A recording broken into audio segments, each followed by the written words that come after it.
Assalamualaikum warahmatullahi wabarakatuh. Welcome to Soulful Journey with Iman. I am so grateful to have you here with me today. I want to take you on a deeply personal journey, one that changed my life forever. Today, I will share how I embraced Islam in 2007 and how the beautiful culture of Oman played a role in my transformation. From challenges to moments of deep faith, this is my path to Islam. Alhamdulillah. If someone had told me years ago that I would one day become Muslim, I would not have believed them.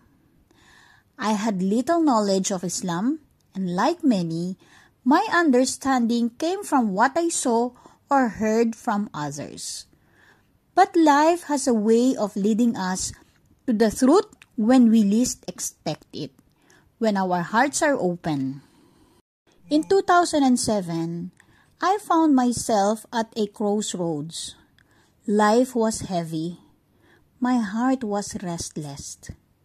And I longed for something deeper, something that could give me true peace. That's when Allah placed me in Oman, a country where Islam isn't just a belief but a way of life. I remember the first time I heard the Adhan echoing through the streets of Muscat. It was not just a call to prayer. It felt like a call to my heart. The kindness of the Omani people, their deep respect for faith, and the beauty of Islamic teachings slowly drew me in. One of the most touching moments was when an Omani colleague invited me to stay at their home for the weekend. I experienced hospitality in its purest form, not just as a guest, but as family. I saw how Islam teaches generosity, sincerity, and unity. That weekend, I asked myself, could this be the truth I've been searching for? Then came a day I will never forget. June 2007, during Typhoon Gonu. The rain was pouring heavily that morning. I woke up early and decided to visit a close friend. I left my place around 7 in the morning, stepping into the storm completely unaware that my life was about to change.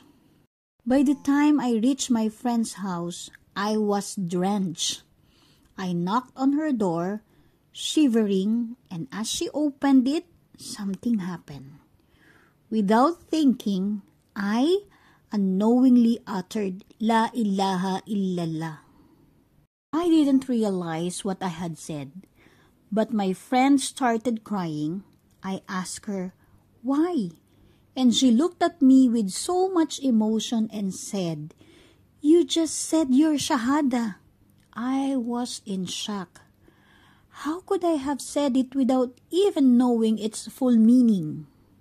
She showed me a book explaining the meaning of La ilaha illallah. There is no God but Allah.